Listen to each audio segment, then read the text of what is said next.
Hello बच्चों। तो कैसे हैं आप सब लोग। जैसे कि मैंने अपने पिछले वीडियो मतलब हाउ टू स्टडी बायोलॉजी वाले वीडियो में मैंने बताया था कि नेक्स्ट वीक से मैं सेल बायोलॉजी स्टार्ट करने वाली हूँ। तो आज मैं स्टार्ट करने जा रही हूँ the cell unit of life ये चैप्टर। अब सेल ये जो चैप्टर है ये बहुत ही इम्पोर्टेंट चैप्टर है क्योंकि ये बहुत ही बेसिक चैप्टर है। मतलब ये चैप्टर जो है क्लास 9 से स्टार्ट होता है, फिर उसके पहले भी थोड़ा थोड़ा पोर्शंस आता है बट क्लास 9 में भी होते हैं, फिर आप जब जाते हो तो 11 में आते हैं। फिर उसके बाद भी अगर आप किसी मेडिकल कोर्स में जाते हो लाइक एमबीबीएस या बीएमएस कोई भी कोर्स, तो वहाँ भी सबसे पहले जो चैप्टर आपको पढ़ाया जाता है वो है सेल। तो इसलिए ये चैप्टर बहुत अच्छे से समझना बहुत ज़रूरी है। बेसिक से समझेंगे और आराम आराम से पढ़ेंगे। तो चलिए स्टार्ट करते हैं। सबसे पहले मैंने जो लिखा है सेल, सेल क्या होती है। सेल हम सब जानते हैं कि ये यूनिट ऑफ लाइफ होते हैं। अब इसका मीनिंग क्या है।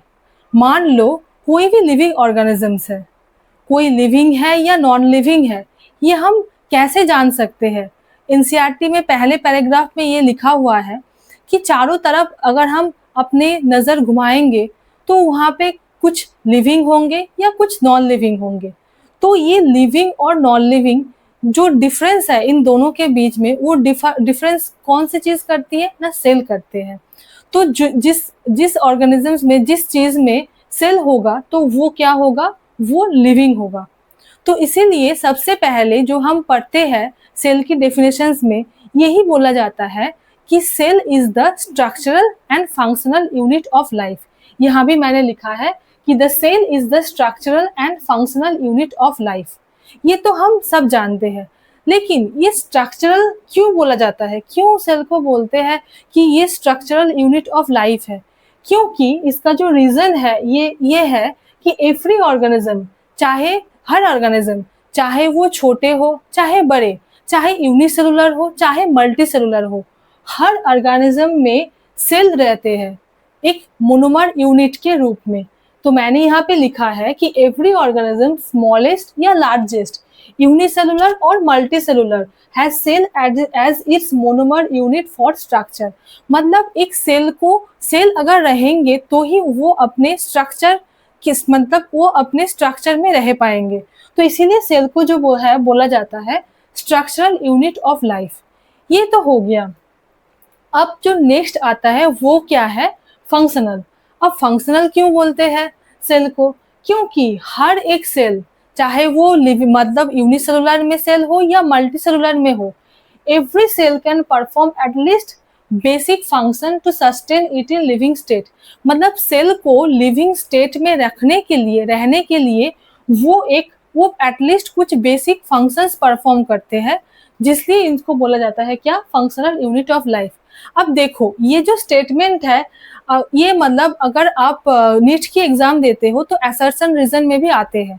मतलब एक स्टेटमेंट दिया, अब सेल को स्ट्रक्चरल क्यों बोलते हैं तो रीजन में ये दे दिया। तो इसलिए ये मतलब हर चीज बहुत ही बेसिक से कवर होना बहुत ही इम्पोर्टेंट है, क्योंकि एग्जाम में कभी कभी बहुत बेसिक चीजें आ जाती हैं।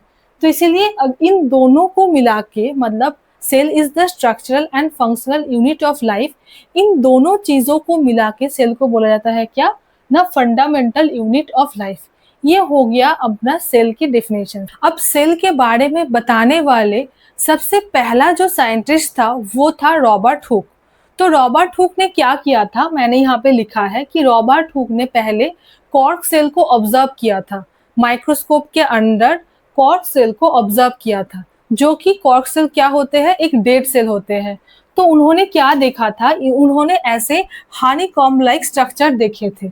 हालांकि उनको ये लगा कि यही सेल है, लेकिन उन्होंने जो था वो सेल क्या था, डेड सेल था।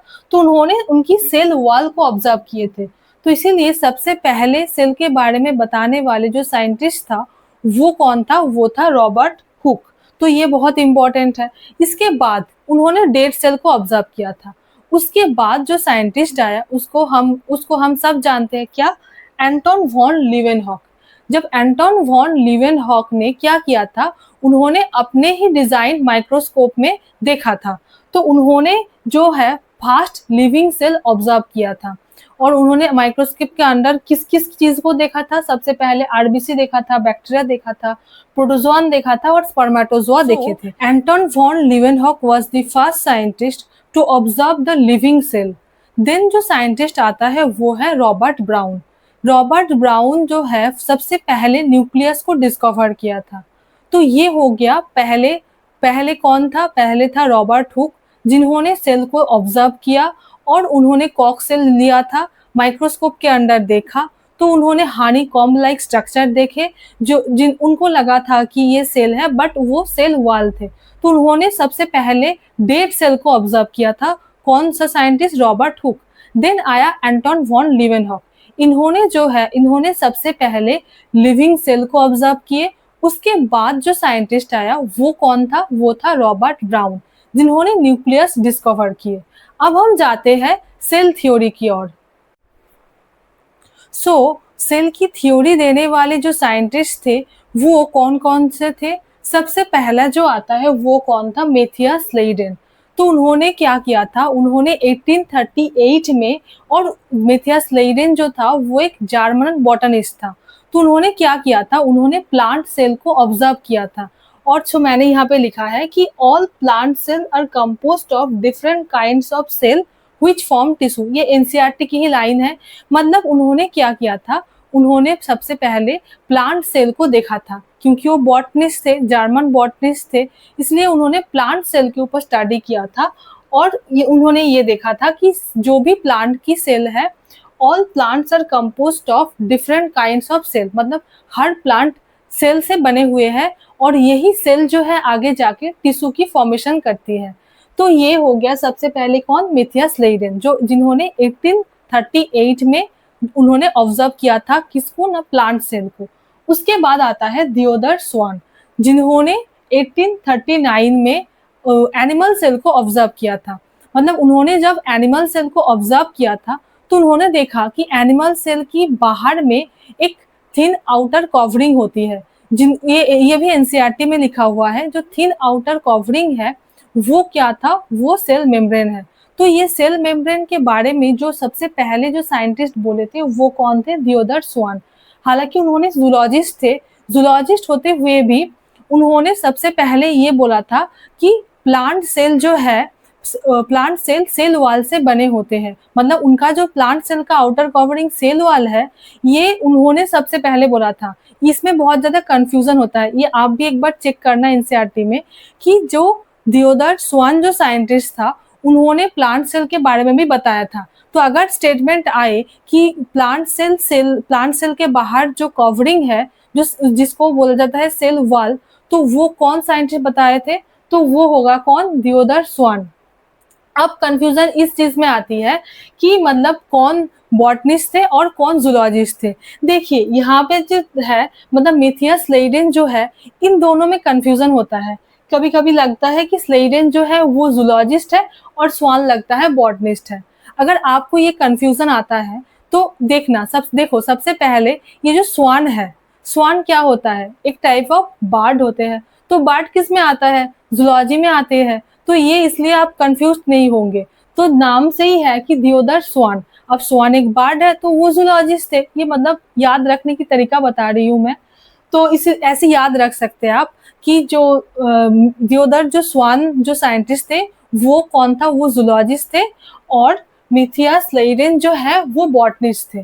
तो ये हो गया। मतलब यहाँ में मैं लिख देती हूँ कि ये जो ब्रिटिश जूलॉजिस्ट था इन्होंने क्या ऑब्जर्व किए थे? इन्होंने ऑब्जर्व किए थे एनिमल सेल को। और एनिमल सेल को जब इन्होंने ऑब्जर्व किए तो इन्होंने क्या देखा कि एनिमल सेल के आउटर कवरिंग जो होते हैं वो थिन होते हैं, और थिन होते हैं जिसको हम क्या बोलते हैं कि सेल मेम्ब्रेन। तो इन्होंने सबसे पहले बोला था कि एनिमल सेल जो है वो सेल मेम्ब्रेन से कवर्ड होते हैं। और इन्होंने ही सबसे पहले ये भी बोला था कि जो प्लांट सेल है, प्लांट सेल की आउटर कवरिंग जो है वो क्या होते हैं? प्लांट सेल की आउटर कवरिंग सेल वॉल होती है। ये भी इन्होंने सबसे पहले जो है बताई थी। अब ये हो गया ये हो गया मैथियास लेइडेन और दियोदर स्वान के बारे में। लेकिन इन दोनों की थ्योरी से ये क्लियर नहीं हुआ कि जो न्यू सेल है वो कहाँ से अराइज हो रहे हैं। मतलब जो पहला जो साइंटिस्ट, मतलब दोनों जो साइंटिस्ट थे मैथियास लेइडेन एंड दियोदर स्वान, एक ने प्लांट सेल के ऊपर काम किया था और एनिमल सेल के ऊपर काम किया था। तो उन्होंने अपने अपने लॉज दी, बट उन लॉज के बाद भी ये क्लियर नहीं हो रहा था कि जो न्यू सेल है वो कहाँ से आ रहे हैं। तो इसीलिए उसके बाद जो साइंटिस्ट आया वो कौन था, रुडोल्फ वर्च्यू। रुडोल्फ वर्च्यू ने 1855 में आके 1855 में ये बात बताई कि omnis cellula e cellula, that means all the new every new cells arise from the pre-existing cell।